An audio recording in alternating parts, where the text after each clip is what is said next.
De inicio quiero mencionar o traer saludos muy calurosos de toda una comunidad de creyentes en España. Como algunos de ustedes saben, mi esposo y yo estuvimos recientemente en aquella nación y fuimos a predicar, bueno, yo fui a predicar a la conferencia Pasión por el Evangelio.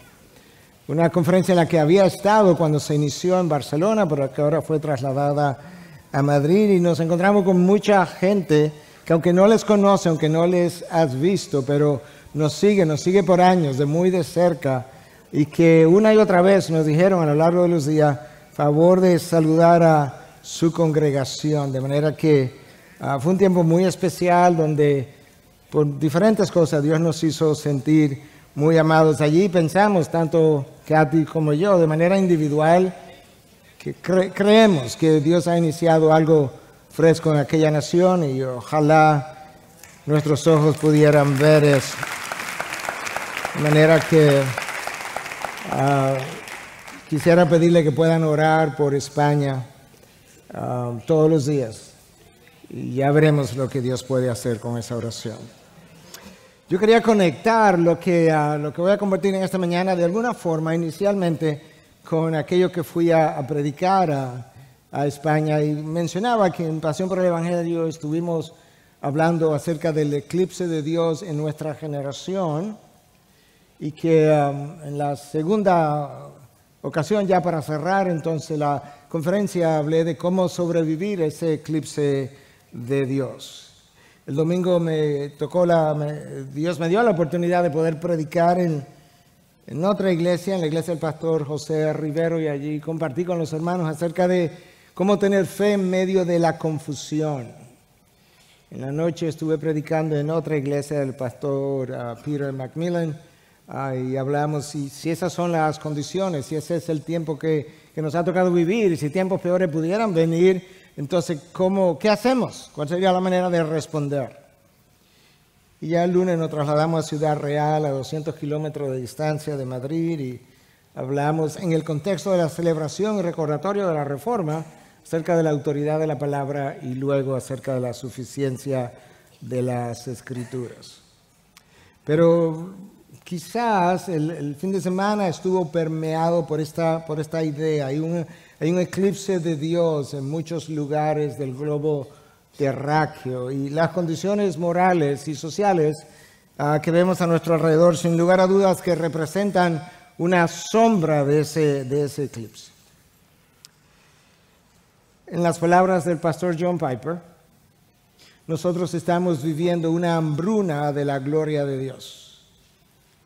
Pero yo pienso que antes de experimentar una hambruna de la gloria de Dios, tendríamos que haber vivido una hambruna de la palabra de Dios o del conocimiento del Dios creador y redentor.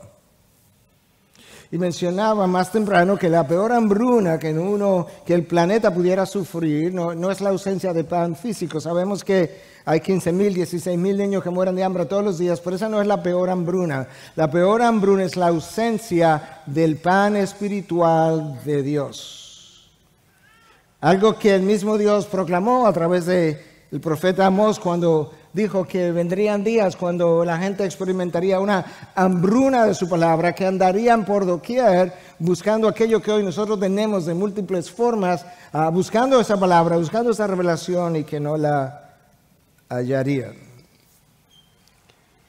El profeta Oseas en 4:6, Dios reveló a través de él que su pueblo es destruido por falta de conocimiento, y en el contexto está hablando el conocimiento de Dios.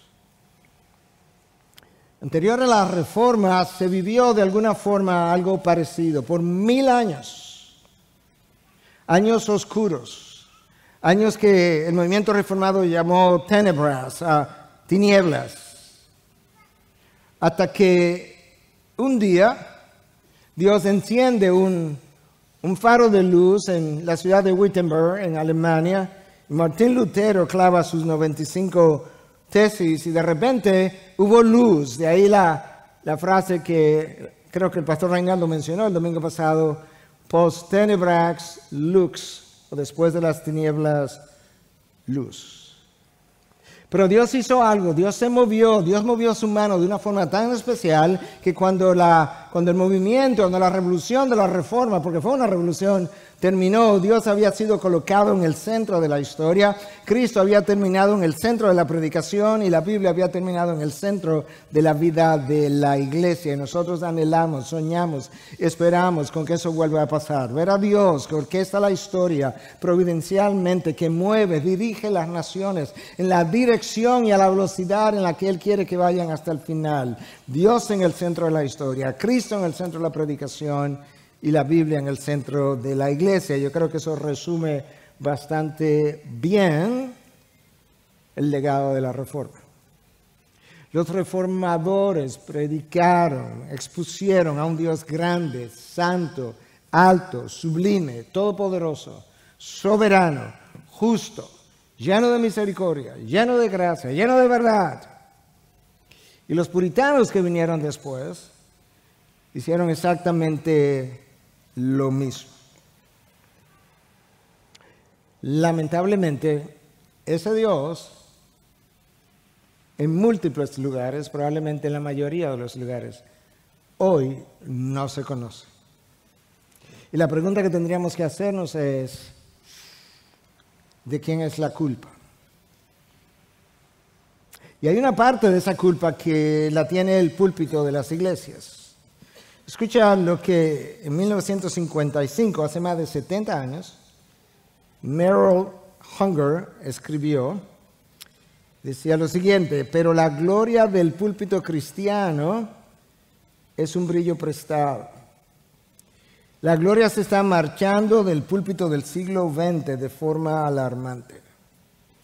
Se está marchando, Piper dice hoy, se marchó. A la palabra de Dios se le ha negado el trono y se le ha dado un lugar desmerecido. De eso hace 70 años. Nosotros cosechamos lo que sembró la generación anterior. Un Dios pequeño en el púlpito resulta en un Dios pequeño en la vida de los creyentes. La otra parte de la culpabilidad, porque no todo está en el púlpito, tiene que ver con el Hijo de Dios. Que si la verdad es conocida, tendríamos que sincerarnos, el Hijo de Dios tiende a buscar a Dios no tanto para conocerle, sino para que le resuelva su vida. La vida de sus hijos, de su matrimonio, de su trabajo, de su país, situaciones personales. Y si revisas tu lista de oración, te darás cuenta que probablemente ella revela eso que yo acabo de decir. Y eso hace que nosotros conozcamos a Dios de manera deficiente y que lleguemos a conclusiones erróneas y distorsionadas acerca de cómo Dios es. Nuestra tendencia es a pensar, a imaginarnos a Dios pensando, sintiendo y haciendo cosas muy similares a como nosotros somos. Eso es exactamente lo que Dios reveló en el Salmo 50, 23, cuando dijo: pensaste que yo era tal como tú. En vez de consultar mi revelación y creer mi revelación para descubrir quién yo soy, tú tiendes a pensar que yo soy como tú eres. Porque como te hice a mi imagen y semejanza, ahora tú me has hecho a tu imagen y semejanza. Humanizamos a Dios y entonces atribuimos a Dios forma de pensar y de ser similares a las nuestras. Esta es una simple ilustración. ¿Alguna vez te sentiste solo o sola? Y comenzaste a pensar, o le has dicho a alguien, o le has dicho a un pastor, o a uno de tus pastores aquí en consejería: yo siento que Dios ya se olvidó de mí. No me escucha. Cuando Dios ha revelado en su palabra una y otra vez: nunca te dejaré ni te abandonaré. ¿Qué parte de nunca es que es difícil de entender? Josué 1:5, Salmo 94:14, Isaías 41:17, Hebreo 13:5. ¿Cuántas veces tienes Dios que decirnos para que dejemos de pensar que existe la posibilidad de que Él pueda dejarnos o abandonarnos? Pero tendemos a pensar de esa manera acerca de Dios porque nosotros sí tendemos a olvidarlo a Él. Y como somos olvidadizos, pensamos que Él probablemente también lo sea.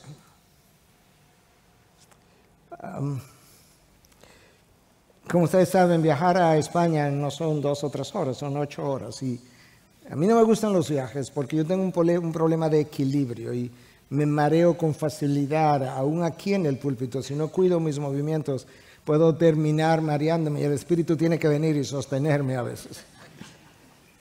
Pero si hay algo que yo disfruto es que a 30,000, 40,000 pies de altura no hay interrupciones.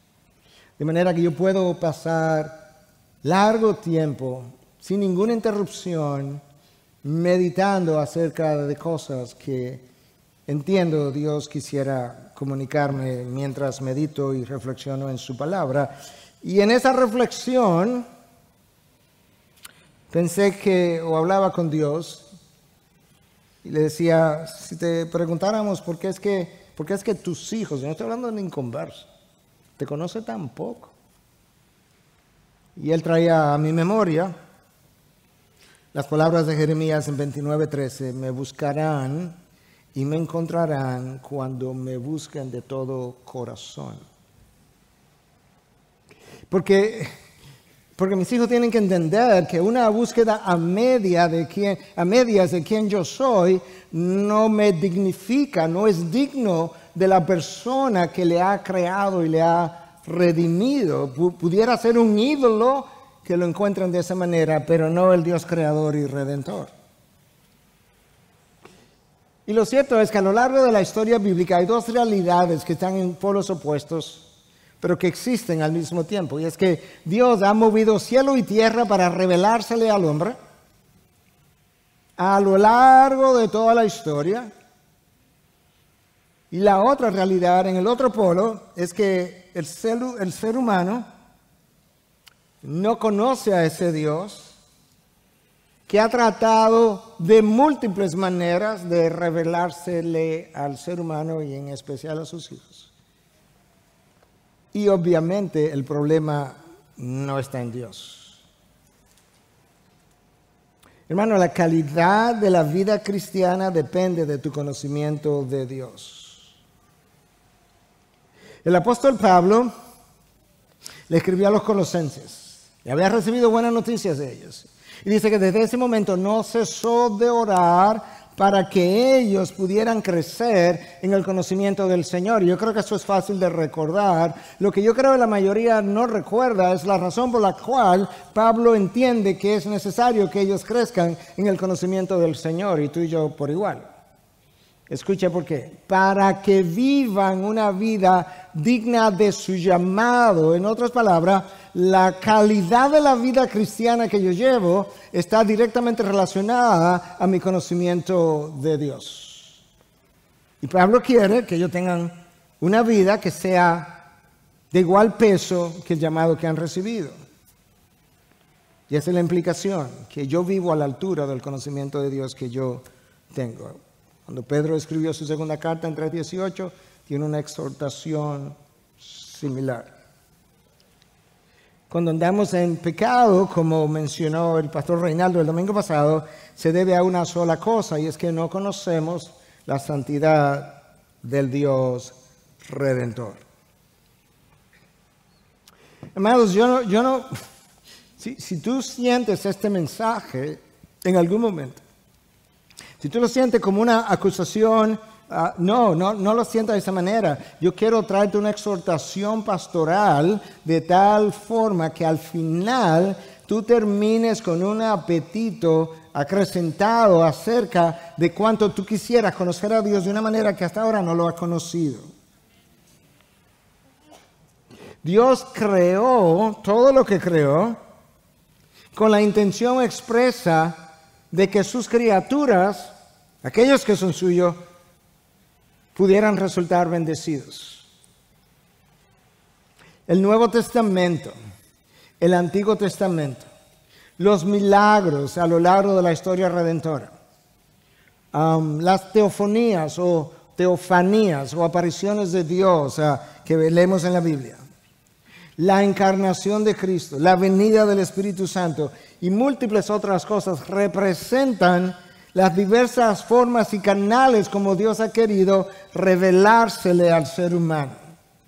De hecho, la palabra de Dios dice en Salmo 19:1 que los cielos cuentan la gloria de Dios. Los cielos son pintados de la manera como ellos son pintados, de forma tal que cuando el hombre los vea pueda concluir detrás de esto hay un creador increíble. Y eso es exactamente lo que dice Romanos 1, que la divinidad de Dios y el poder de Dios pueden ser claramente, subraya la palabra claramente visibles, discernibles por medio de lo creado. Y eso es lo que hace que el hombre no tenga excusa. Pero el hombre está tan centrado en sí mismo que él ve la creación y concluye que eso es fruto de la evolución. Que la nada, cuando era nada y no había nada, explotó de la nada a pesar de que no había nada, terminando produciéndolo todo. Así es la necedad del hombre. Pero los cielos cuentan la gloria de Dios. Ahora, hermanos, cuando tú ves un atardecer o un amanecer, algunos de ellos preciosos, le tomamos fotos y luego los subimos a las redes, frecuentemente nos quedamos en la belleza de lo que vimos. Pero frecuentemente no nos detenemos a contemplar la grandeza y la bondad del Creador que pinta los cielos de esa forma para el deleite de sus criaturas. Y para que sus criaturas puedan conocer algo más de quién Él es. El incrédulo y el creyente no conocen a Dios, solía decir R.C. Sproul. Pero no por falta de revelación, sino por no creer su revelación, como vamos a estar viendo. Imagínate que tenga la oportunidad de preguntarle a Dios, Señor, ¿cuál es tu mayor interés para con nosotros? Esto es una pregunta atrevida que yo me voy a tomar el riesgo de responder. Lo voy a tratar de hacer a la luz de la palabra, pero le pido perdón a Dios si incurro en alguna falta, error o pecado al hacer esto. Pero yo me voy a atrever a decir que la palabra revela cuál es el interés número uno de Dios para contigo. No tiene otro que no sea ese. Y lo dijo de esta manera. No se gloríe el sabio de la sabiduría, ni se gloríe el poderoso de su poder, ni el rico se gloríe de su riqueza. Pero si alguien se gloría, si alguien quiere enorgullecerse, si alguien quiere llenarse la boca, si alguien quiere decir, de esto yo estoy seguro, esto es lo que el texto está diciendo, gloríese de esto, diga esto, proclame esto, que me entiende y me conoce. Dios sabe que todos mis problemas están directamente relacionados de alguna manera, directa o indirecta, cercana o distante, a mi conocimiento de Dios, y que la solución a todos mis problemas, tarde o temprano, de alguna manera, están directa o indirectamente relacionados al conocimiento del mismo Dios. En el jardín del Edén, cuando el conocimiento de Dios era el mejor que se podía tener, no había problemas, ni espirituales, ni emocionales, ni relacionales, ni internos, ni físicos. Pero tan pronto fuimos expulsados, a partir de ese momento, de la caída, toda percepción de Dios de ahí en adelante es defectuosa y deficiente. Toda percepción de Dios, por nuestra condición caída precisamente. El Padre envía al Hijo justamente a revelar a Dios, a revelar al Padre. Porque el Padre no podía ser visto, porque el Padre es espíritu. Y en la Trinidad hubo un arreglo que ellos hicieron, y el Hijo viene y se encarna, porque en esencia el Padre y el Hijo son una misma cosa, son de un mismo sentir, son de un mismo corazón, de una misma mente, de una misma voluntad, de una misma esencia. En inglés se diría, entre ellos dos there is a unity of being, o hay una unidad de ser. Y por eso el Hijo viene a revelar al Padre. Dado todo lo anterior, ahora comienza el mensaje, lo anterior era simple comentarios. De manera que relájate un poco. El título de mi mensaje, que comienza ahora, es este: ¿tanto tiempo como cristiano y aún no me conoces? Y yo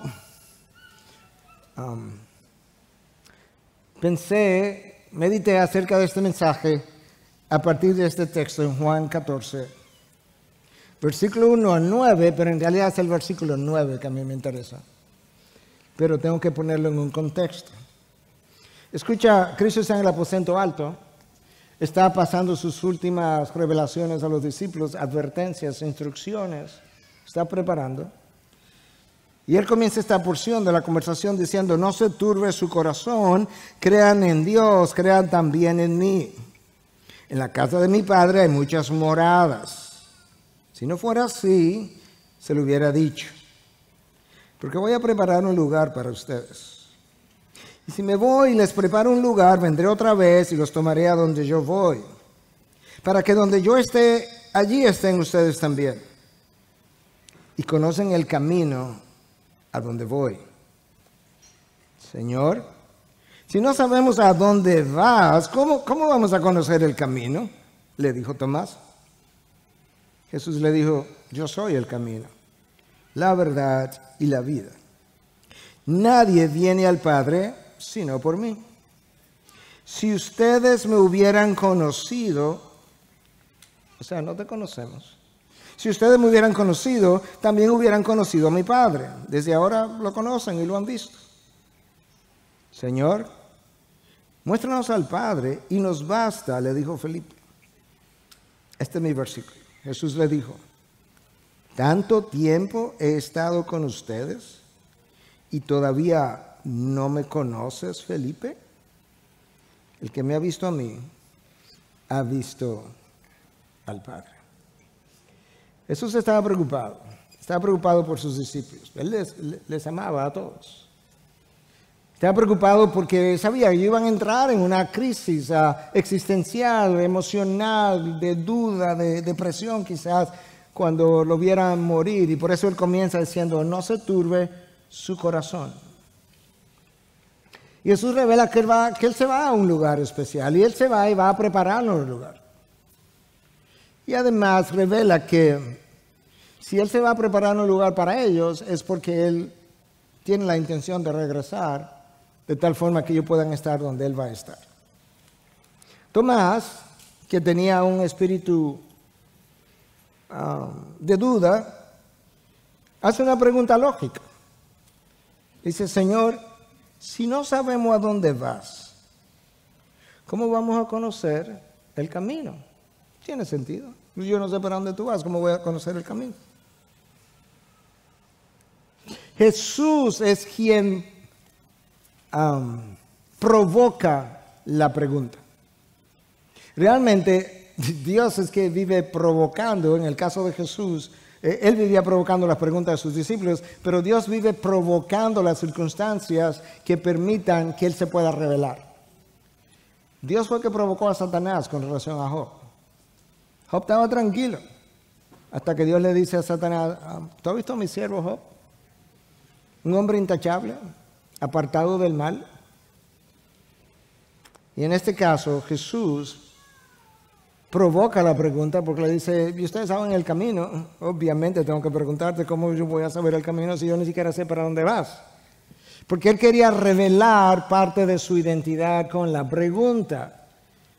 Tomás, yo soy, eso es identidad.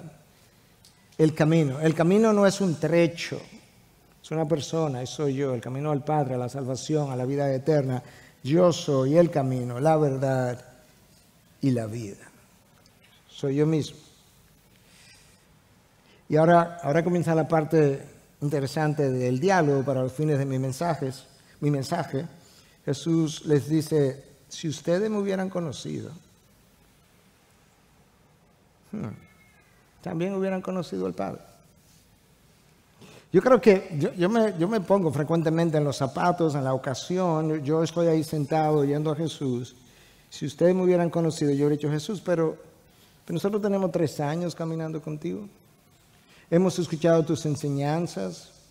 Es verdad que a veces no la entendíamos toda y te volvimos a preguntar, pero hemos tratado incluso de poner en práctica muchas de ellas, no perfectamente, pero nosotros dejamos nuestras profesiones para seguirte.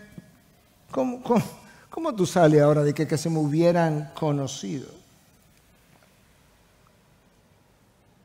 Bueno, es que Jesús sabe que ellos no le conocían como Él vino a dejarse conocer. Porque la manera como sus discípulos estaban comportándose en el aposento alto era revelación de que realmente no le conocían. Estaban todavía discutiendo que si se podían sentar a mano derecha, a mano izquierda cuando Él viniera en su gloria. Y los otros, cuando escucharon la petición de Juan y Jacobo, se irritaron. De manera que ellos no conocían delante de quién verdaderamente estaban, porque su comportamiento hubiese sido otro, completamente diferente. Como bien dice Leon Morris en su comentario, es que ellos no conocían su verdadera esencia. El que ellos no conocieran la verdadera esencia de Jesús delante de quien estaban, explica con toda claridad por qué todavía se comportaban como lo hacían. Y esa es la verdad. Hermano, si te puedes llevar algo hoy, entre otras cosas, recuerda esto. Tú y yo, tú vives de acuerdo con el grado de conocimiento que tienes acerca de Dios, y eso nunca ha sido diferente de ningún ser humano. Tú vives de acuerdo al grado de conocimiento que tienes acerca de Dios. Tomás hizo la pregunta, pero en medio de ellos habían 11 más, y entre ellos estaba Felipe. Y Felipe tenía como un carácter inquisitivo también. Y Felipe le dice, Señor, muéstranos al Padre y nos basta. Es como que ya no te vamos a volver a hacer ninguna pregunta. Y sin lugar a dudas, lo que Felipe estaba pidiendo era una manifestación física del Padre. Es como, aquí está el Padre. Y eso es como el Padre luce y eso es quien Él es. Lo que Felipe no sabía es que ver no cura nuestra incredulidad. Nunca lo ha hecho. Adán y Eva conocieron a Dios tan íntimamente como fuera posible y en su incredulidad creyeron las palabras de la serpiente. Pedro anduvo con Jesús, oyó sus enseñanzas, vio sus milagros, caminó sobre las aguas, lo vio transfigurarse. Y al final dijo, yo no conozco a ese hombre, no sé quién es. La ceguera del ser humano no es física. La ceguera del Hijo de Dios no es física, es espiritual. Y esa ceguera espiritual la vemos a todo lo largo de la narración bíblica y la vemos claramente en la vida de Jesús. Y eso yo quiero ilustrar para llevar el mensaje donde yo quiero llevarlo. Pero Jesús baja al río Jordán y Dios abre los cielos. Estaba revelándose, abre los cielos. Estaba revelando la identidad de su Hijo. Este es mi Hijo amado en quien tengo complacencia, y el Espíritu desciende en forma de paloma y Juan nos dice que la razón por la que él vino, Juan el evangelista, nos dice que Juan el Bautista vino bautizando en el Jordán para que Jesús fuera revelado a Israel. Que este es un momento de revelación. Pero más adelante, Lucas nos dice en 5:21 que en un momento dado, Jesús está en una casa y los amigos de este hombre paralítico, no podían abrirse paso y subieron, abrieron un hoyo en el techo y hicieron descender al paralítico. Y Jesús está ahí y Jesús le dice al paralítico: hijo, tus pecados son perdonados. Los escribas y los fariseos oyeron eso y comenzaron a razonar, dice Lucas en 5:21, diciendo: ¿quién es este que habla blasfemias? No sabían. ¿Quién puede perdonar pecados sino solo Dios? Bueno, nosotros hablamos de blasfemia cuando alguien dice algo contra Dios, pero ahora Dios está diciendo algo y lo acusan de blasfemo.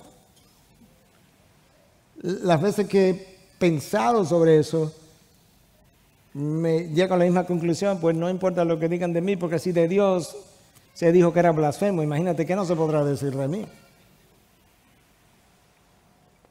Si ellos verdaderamente hubiesen querido conocer la identidad de Cristo, ese era el momento preciso para poder hacerlo, porque lo que Cristo hace es que al ver la incredulidad de ellos dice: pues para que sepas, o sea, Cristo no deja su revelación ahí. Si la duda de ustedes es si yo soy Dios, que tengo la autoridad para perdonar pecados, para que le quede claro, entonces le dijo al hombre: pues párate y anda. En ese momento ellos debieron haber dicho: pues verdaderamente aquí hay algo superior a lo que hasta ahora habíamos conocido, porque primero le perdonó los pecados, o dijo habérselo perdonado, y cuando nosotros dudamos resulta que paró al hombre de su parálisis, de manera que aquí tiene que haber algo especial, pero no, la acusación era que era un blasfemo. Porque ellos tenían una imagen de Dios que no iban a cambiar. Y si esa imagen de Dios no se ajustaba a lo que ellos pensaban, ellos no lo iban a aceptar de ninguna otra manera. Y frecuentemente tú y yo somos más o menos iguales. Tenemos imágenes de cómo Dios es o debiera ser. Si Dios no encaja en la manera como nosotros pensamos que Dios debiera comportarse, tendemos a rechazar eso. Nosotros pensamos muchas veces, no lo decimos así, esa no es la categoría en la que la pensamos, pero es lo que al final revela. Nosotros tenemos un Dios que, ¿sabes qué? No se irrita tanto con mi pecado para perdonarme y perdonarme con frecuencia, pero cuando veo a otro pecar, yo quisiera que sí ese mismo Dios condenara el pecado de ese otro con más frecuencia de lo que yo veo. Porque esa es la idea del Dios que me he hecho. Los discípulos más cercanos de Jesús no sabían quién él era. Cristo está en la barca, está durmiendo, los vientos se levantan, las olas se levantan, tienen miedo, despiertan a Jesús. Le dicen: Jesús, ¿no te importa que perezcamos? Jesús increpa los vientos bajan, las aguas se detienen. Y esto es lo que ellos dicen: ¿quién pues es este que aún a los vientos y al agua manda y lo obedecen? ¿Quién es este? No sabían. No entendían. Veían, pero no entendían. Escuchaban, pero no creían. Pero quizás el mejor pasaje, versículo para ilustrar esto, por lo menos para mí, aparece en Juan 8:25. Hay un grupo de incrédulos que está ahí conversando con Jesús. Ellos no saben quién es. Y escucha cuál es la pregunta de ellos para Jesús. ¿Y quién eres? En otras palabras, tú no nos has dicho quién tú eres. Finalmente, ¿quién eres? ¿Cuál tú piensas que fue la respuesta de Jesús? El que siempre dije que era. Yo tengo tiempo diciéndole quién yo soy. ¿Otra vez tú quieres que te lo repitas? Pues no. Jesús no simplemente dijo, bueno, déjame decirte quién yo soy. Tampoco dijo, lo voy a decir una vez más, el que siempre, o sea, múltiples veces, yo les he dicho quién yo soy. Pero no lo creyeron. Ustedes quieren hacerme del tamaño y de la forma que ustedes entienden, pero no es así. Jesús ya había revelado su identidad. No querían creer que Jesús era quien Él dijo ser. Y la razón es una. La razón es una en aquellos días y la razón es una en estos días. Porque no acabamos de abrazar la idea de que Jesús es todo lo que Él dijo que era. Y escucha, porque esto tiene aplicación en tu vida. Si Jesús era y es todo lo que Él dijo que era, tu vida te tendría que cambiar radicalmente. Radicalmente. Y eso era precisamente lo que ellos no querían hacer. Tú y yo no podríamos seguir caminando de la misma manera. Míralo de una forma todavía más práctica. Si Jesús es tan santo como dijo, entonces mi pecado es una ofensa monumental contra su dignidad.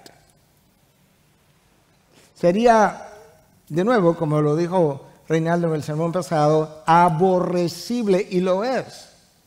Si abrazo esa idea, yo voy a tratar de mantenerme lejos de aquello que ofende monumentalmente la dignidad de aquel que derramó su sangre para limpiarme de aquello que Él aborrece. Y Jesús es tan soberano como Él afirmó, mis preocupaciones no tienen sentido. No tienen sentido porque Él es soberano. Antes de entrar al primer servicio, alguien me preguntó del día de lluvia, ¿verdad? Y el viernes, y mi carro había estado aquí, yo había estado el día entero aquí, y resulta que el agua entró al carro.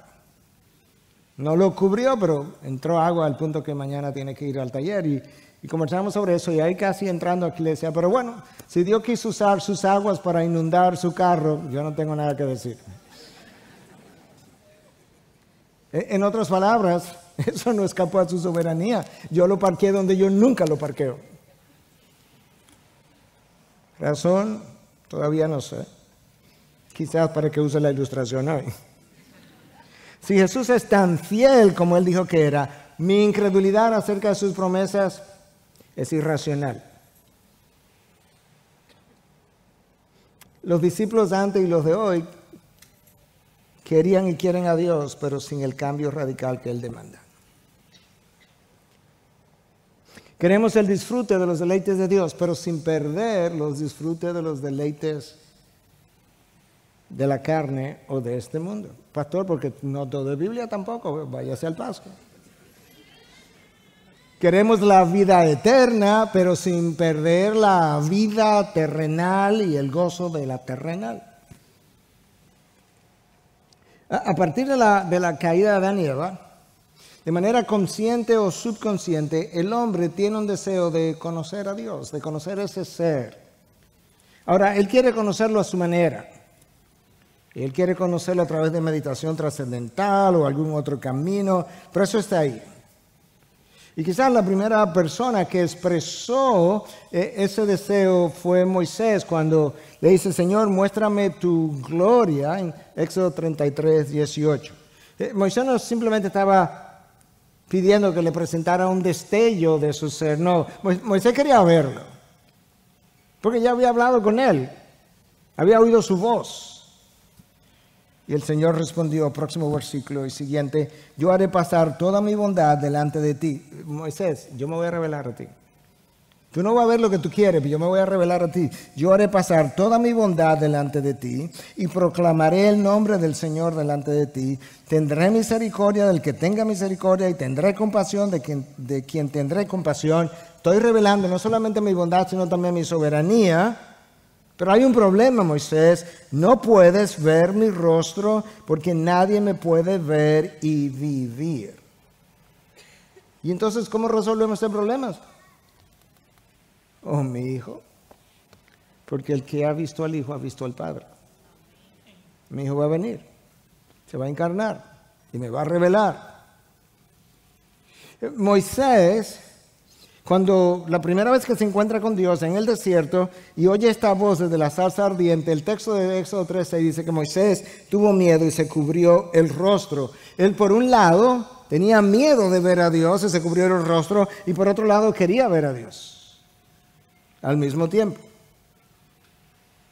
Isaías tiene esa visión que ustedes conocen del trono de Dios, y hay dos serafines ahí que están como revoloteando en la presencia de Dios, y tenían 6 alas y con 2 cubrían sus rostros. Y yo creo que parte de ese misterio es lo que Pablo revela a Timoteo en 6:16 cuando le dice que Dios habita en luz inaccesible.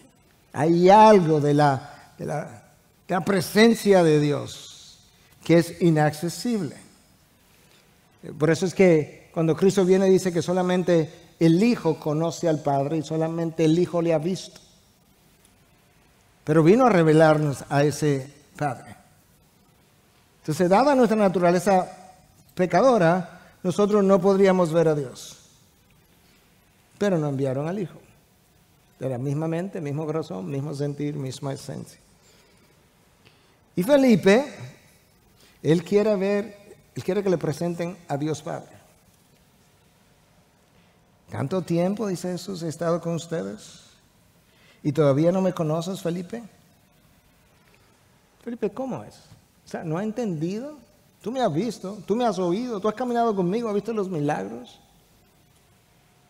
pero tú no me conoces, o sea, tú no me has entendido. Aún en el aposento alto, estamos a horas de que Cristo se vaya, y Cristo dice, a horas de mi partida, 3 años después, no me conocen. Bueno, no me conocen como yo he querido que me conozcan. Tomó la muerte y la resurrección y la venida del Espíritu y nuevas experiencias para que ellos finalmente vieran lo que debieron haber visto desde el inicio. Pero una vez más, el comportamiento de los discípulos en el aposento alto revela con toda claridad que ellos no conocían delante de quién estaban, porque de haber sabido que estaban delante del Dios 3 veces santo, el gran yo soy, ese comportamiento no hubiera estado. No solamente que se hubiesen callado, lo hubiesen suprimido, no, es que hubiesen sido transformados con la experiencia de haber estado en su presencia. Nuestro comportamiento está directamente relacionado a cuánto conocemos a Dios, y ahí cada uno tiene que responder por sí solo. La pregunta clave es esta. Si Dios se ha revelado al hombre en general y a sus hijos en particular, ¿por qué le conocemos tan poco? Ahí fue parte de mi conversación a 35,000, 40,000 pies de altura por varias horas. ¿Por qué es que le conocemos tan poco? Y yo no sé exactamente cómo Dios respondería, pero Él puso, yo creo, ideas en mi mente de por qué pasa eso con sus hijos.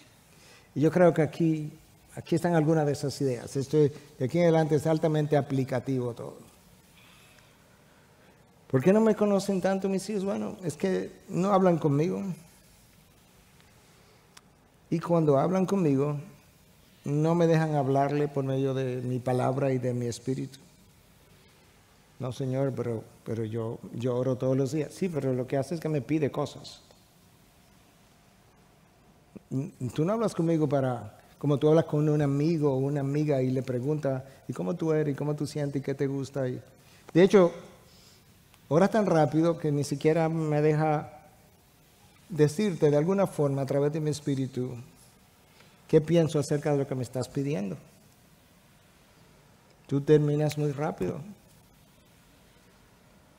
Cuando oras, tú no me pides que me revele a tu vida. Tú no me pides que abra tus ojos para ver más de mí, de manera que puedas ver más de ti, de forma que puedas cambiar más en la dirección de la imagen de Cristo. Cuando estás leyendo mi palabra, tú no me escuchas. No me escuchas porque hay demasiado ruido en tu interior. Está el ruido de tu propia voz, de lo que quieres, de lo que te propones, de lo que maquinas.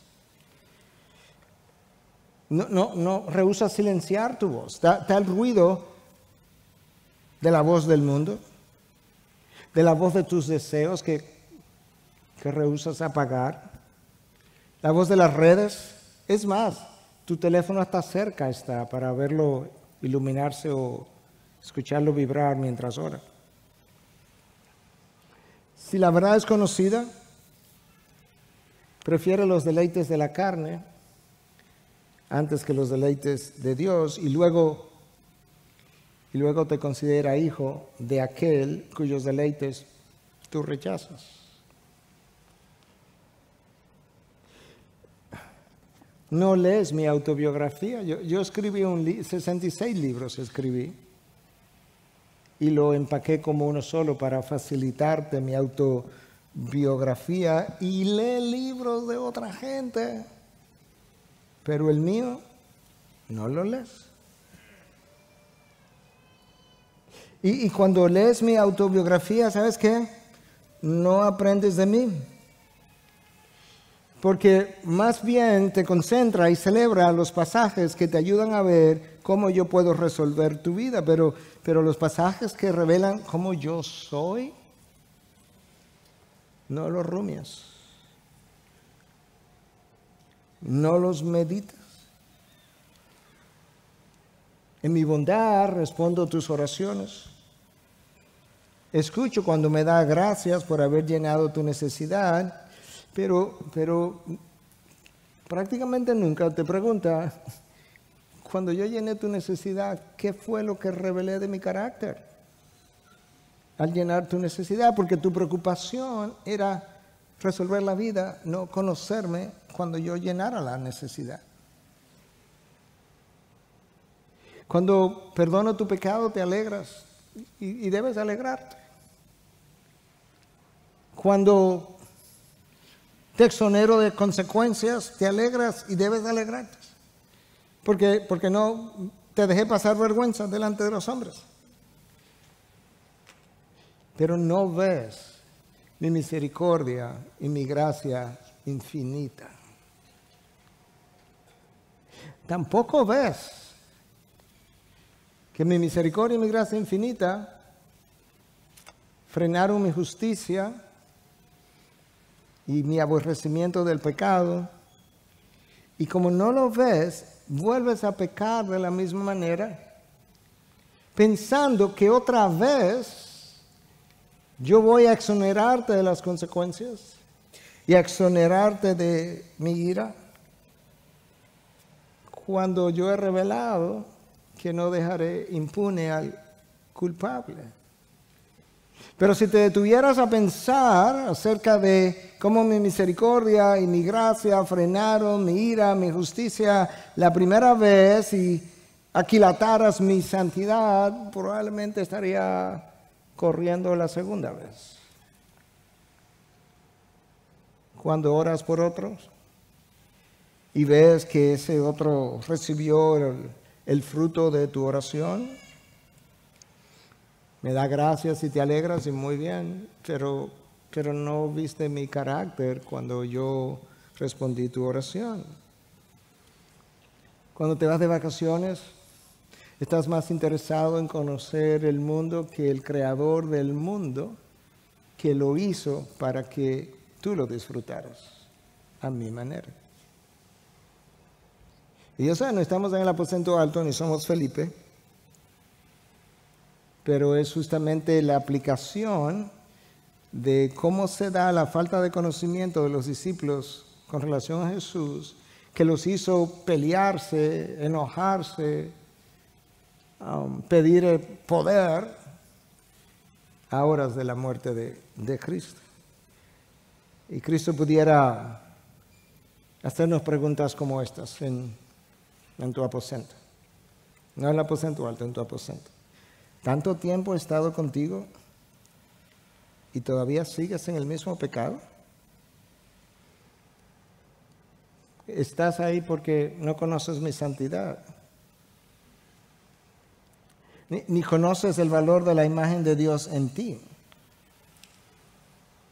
Y como no conoces el valor de la imagen de Dios en ti, te entregas a ese pecado para ser usado o usada como un objeto de simple placer. Cuando no eres un objeto y no eres de simple placer, eres un hijo de Dios, hecho a mi imagen para los deleites de Dios. O Jesús pudiera decir, ¿tanto tiempo tengo contigo y sigue quejándote todos los días? A pesar de que afirmas de que yo soy soberano y que estoy en control de todas las cosas. Soy soberano, estoy en control de las cosas, pero te quejas de todas las cosas. Todavía sigues ahí porque finalmente, al final del camino, no crees que yo soy soberano. No crees que yo tengo control de las lluvias. No crees que yo tengo control de los carros que se inundan y cuáles carros no se inundan. Y siempre encuentras otro culpable y no mi soberanía, que usa incluso hasta el pecado de otros para formar en ti la imagen de la cual yo tengo tiempo detrás. O la pregunta pudiera ser, ¿tanto tiempo tengo contigo y no crees? Esto es importante para todos nosotros, que oigo todo lo que dices, que veo todo lo que haces y que discierno todo lo que piensas. ¿No ves? ¿Piensas que si el mundo no te oyó, no te vio, que estás bien?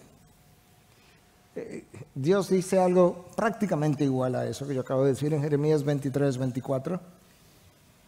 ¿Podrá alguien esconderse en escondites de modo que yo no lo vea? Declara el Señor. ¿No lleno yo los cielos y la tierra?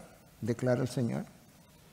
Hermanos, si tú y yo verdaderamente, ciertamente, creyéramos completamente que no hay nada que yo diga que Dios no oiga, que no hay nada que yo vea que Dios no vea, que no hay nada que yo haga que Dios no vea, y que no hay nada incluso que yo piense que Dios no discierne, si verdaderamente lo creyéramos así, tu vida y la mía luciría radicalmente diferente. Nuestras conversaciones sonarían diferentes, nuestros pasos serían diferentes. ¿Podrá alguien esconderse en escondites de modo que yo no lo vea? La vida del pecado del creyente demuestra que él o ella no conoce la santidad de Dios. Y si no la conoce, no la valora. Y si no la valora, la profana. La vida del pecado del creyente revela que él no conoce la santidad de Dios. Si no conoce la santidad de Dios, no la valora. Si no valora la santidad de Dios, la profana. Para usar las palabras del soneto que Reinaldo mencionó del siglo XVI y conectar los dos mensajes de alguna manera, la única forma de amar a Dios aunque no hubiera cielo es conociendo la hermosura de su santidad. Su santidad tiene que ser tan increíblemente hermosa que eso solo nos haría amar a Dios, aun si fuéramos a vivir aquí en la tierra el resto de la eternidad. Y la única manera de amar a Dios, aunque no hubiera, de temer a Dios, aunque no hubiera infierno, es conociendo la perfección de su justicia y lo justo de su ira, porque ambas cosas fueron las que clavaron a Cristo en la cruz para derramar sangre, para el perdón de mis pecados, antes que obviar las consecuencias del pecado que yo debería sufrir. Y que Dios, en su misericordia, dijo, o la sufres tú o la sufre mi hijo. Y su hijo dijo, Padre, yo la sufro por el resto de los tuyos. Si Jesús estuviera en medio nuestro, quizás Él pudiera mostrar parte de la exasperación que Él mostró. Cuando cuando se exasperó un poco, yo creo, con Felipe, cuando dice, Felipe, pero tanto tiempo, yo me imagino a Jesús como algo así, Felipe, no entiendo, tanto tiempo yo tengo contigo y todavía tú no me conoces. Yo creo que Jesús pudiera hacernos esta pregunta con cierto aire de exasperación. Los discípulos habían visto a Jesús, pero no lo habían visto. O sea, lo vieron de una forma, a un nivel, hasta un punto, pero no lo vieron completamente. Cuando Dios dice, yo lo que quiero es que me entiendas y me conozca, Dios está diciendo, yo quiero que cuando tú veas en mi palabra lo que yo he revelado, que tú comprenda lo que has leído, de manera que lo que comprendiste transformó tu vida. Entonces lo viste. En el griego hay 3 palabras para ver, por lo menos 3. Dicen los expertos, yo no soy uno de ellos, pero puedo estudiar su experticio. El día de resurrección, el domingo de resurrección, para ilustrar esas 3 palabras, resulta que cuando las mujeres llegan y dicen que Jesús ha resucitado, Pedro y Juan salen corriendo para la tumba y Juan llegó primero, parece que era mejor corredor, Juan llegó primero y Juan vio. La palabra ahí es blepo. Básicamente vio que el cuerpo no estaba. Eso es como dirían en inglés, un fact, un hecho. Ah, mira, no está el púlpito. Vio. Pero Pedro, ¿verdad? Vino detrás, empujó a Juan, como Pedro haría, obviamente, siguió hacia adentro y notó, vio también, la palabra ahí es tereo, y vio, pero pensó y dice, pero el lienzo y el sudario de la cabeza están enrollados y están como organizados, puestos ahí. ¿Qué significa esto? Esa es como la idea. Y luego, más adelante, en Juan 20:20, Jesús se le aparece a los discípulos, cuando ellos estaban ahí sentados juntos. Y ellos vieron a Jesús resucitado. Y ahí la palabra es orao, que significa cuando vieron, comprendieron.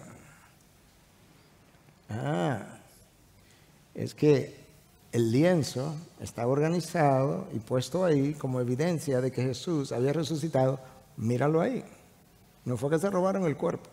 Porque si se robaron el cuerpo no tiene sentido de que el lienzo estuviera tan bien organizado. Ellos vieron, pero no comprendieron. ¿Tú sabes qué? Nosotros frecuentemente vemos, oímos y no comprendemos. Si comprendiéramos lo que Dios es, viviéramos muy diferente, pensáramos muy diferente, amáramos muy diferente, nos relacionáramos de manera muy distinta. Mira, tú puedes conocer a Jesús como un personaje histórico, nivel 1. Hay gente que lo conoce así, un personaje histórico. Personaje extraordinario, pero histórico, como otros. Nivel 2, tú puedes conocer a Jesús como un personaje histórico, pero también, ¿no? Él fue un profeta. De hecho, fue el Hijo de Dios. No Dios. Los musulmanes lo conocen así y los testigos de Jehová. Nivel 2. Tú puedes conocer a Jesús, nivel 3, que es donde están la mayoría de los hijos de Dios. Nivel 3 es que tú conoces a Jesús, que Él es el camino, la verdad y la vida. Tú le entregaste tu vida, Él te dio la suya, tú eres nacido de nuevo, tú eres un hijo de Dios.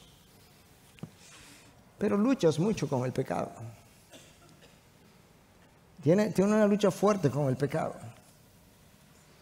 Porque todavía no has comprendido ni la santidad de Dios, ni lo horrendo que fue la cruz para Cristo, simbolizando, no simplemente para que viviera lo que me tocaba vivir, sino como símbolo de lo horrendo que es mi pecado para Dios. No he comprendido eso todavía.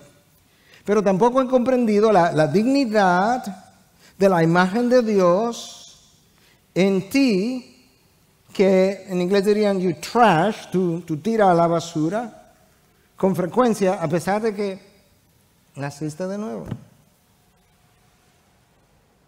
Y la razón por la que no estás más allá es porque cuando lees mi autobiografía, frecuentemente te enfoca en cómo yo te beneficio más que en cómo tú debes conocerme, porque ya te dije, yo me deleito, número uno, en que me conozca y me entienda. Podemos conocer a Jesús así. O podemos conocer a Jesús nivel 4, donde lo conozco tan íntimamente que mi vida está tan transformada que no hay absolutamente nada, ni pensamiento, ni decisión, ni camino, ni compra, ni venta, ni viaje, ni mudanza, ni ninguna cosa que no sea pasada primero a través de los lentes de Jesús, a través de la luz de la palabra, de tal manera que si de alguna forma yo entiendo, yo pienso que esto no se conforma a el estándar bíblico, no es algo que yo lo voy a hacer, no va a pasar el filtro. Es como un Pablo. Un Pablo que le escribe a los filipenses en 3:10 y le dice, mira, yo era de la tribu, soy descendiente de la tribu de Benjamín, circuncidado el 8º día, fariseo de fariseo en cuanto a la ley, mira, yo impecable, pero yo considero todo eso como basura a fin de conocer a Cristo. En serio, Pablo, o sea, tú no estuviste en el tercer cielo, sí. Tú no tuviste una aparición personal de Cristo. Tú no oíste la voz de Cristo que dijo, Saulo, Saulo, ¿por qué me persigues? Y tú todavía me estás diciendo que tú quieres llegar a conocer a Cristo. Ajá. De hecho, no solamente eso, yo quiero llegar a conocer el poder de su resurrección. Pablo, pero yo pienso que así que tú, no, yo quiero más de eso. No, y la razón por la que quiero más de eso es porque yo también quiero ser partícipe de los padecimientos de Cristo también. ¿Y por qué? Bueno, porque es que cuando tú pasas por los sufrimientos con otro, esa es la mejor forma de llegar a compenetrarte con ese otro. Cuando tú y el otro pasan por el mismo dolor y el mismo sufrimiento al mismo tiempo, y ustedes se fortalecen uno al otro, en este caso Cristo a ti, y le conoce de una manera que jamás lo hubiese podido conocer. Avanzas más, como dice Alice de Beg, no sé si lo voy a recordar, pero a través de lágrimas y sufrimientos, que a través de la risa y el gozo. Avanza mucho más espiritualmente. Entonces esto es como, y con esto ya cierro. Esto es lo que pasaría. Si conoces la eternidad de Dios, eso te va a silenciar y te va a dejar ver cuán efímera es tu vida. Cuán insignificantes son las cosas de este mundo y los carros que se inundan. Te va a dejar ver la poca importancia que tiene las cosas y las experiencias de esta vida cuando tiene toda una eternidad tan enormemente diferente, grande y duradera, que es como, eso no tiene importancia. Si conoces su santidad, tú vas a ver tu pecado como odioso para Dios y tú vas a aprender a aborrecerlo también y a alejarte de él. Si conoces su soberanía, eso te va a aquietar. Y conocer su soberanía te va a ayudar a entender que tu preocupación no tiene sentido. Y no solamente que no tiene sentido, va a dejar de maquinar y de manipular para que las cosas salgan a tu manera. O para que los hombres sepan y te aplaudan, o para que los hombres no sepan y no digan nada. Su sabiduría te va a enseñar lo ignorante que eres y va a calmar o bajar tu orgullo. Su poder te va a empequeñecer y tú vas a creer que verdaderamente no hay nada imposible para Dios. Tú vas a vivir confiado. Tú vas a vivir confiado. Su amor te va a dar identidad, de manera que sabes que de ahí en adelante no importa quién te apruebe o no te apruebe o te desapruebe. No importa quién no te haga parte de su círculo. No importa quién te condene, tu identidad está en Cristo. Su fidelidad te va a dar paz porque tú vas a confiar en sus promesas. Su misericordia te va a volver compasivo. Tú vas a sentir que Dios ha sido tan misericordioso contigo que de repente tú vas a ser una persona compasivo con los demás. Su paciencia te va a enseñar a ser paciente con los demás en vez de condenarlos y criticarlos. Su celo por ti te va a hacer sentir seguro porque te va a sentir que Él te cuida. En otras palabras, el conocimiento del carácter de Dios transforma la vida de la persona. Y la única manera como nosotros podemos sobrevivir a un eclipse de Dios, yo no creo que estamos en medio de un eclipse de Dios en el sur global. Yo creo que el sol está amaneciendo y está saliendo, por así decirlo. Pero si pudiéramos imaginar en un futuro atravesar un eclipse de Dios, la única manera es ahora, antes de que el eclipse llegue, llegando a conocer el carácter de Dios, de tal manera que si otros vinieran y se burlaran de nosotros, como se burlaron del salmista cuando fueron y él escribió en el Salmo 42:3, y ahora dime dónde está tu Dios, como le dijeron. O sea, la situación era tan densamente oscura que vinieron gente donde el salmista le dijeron, me dicen dónde está tu Dios, escribió el salmista.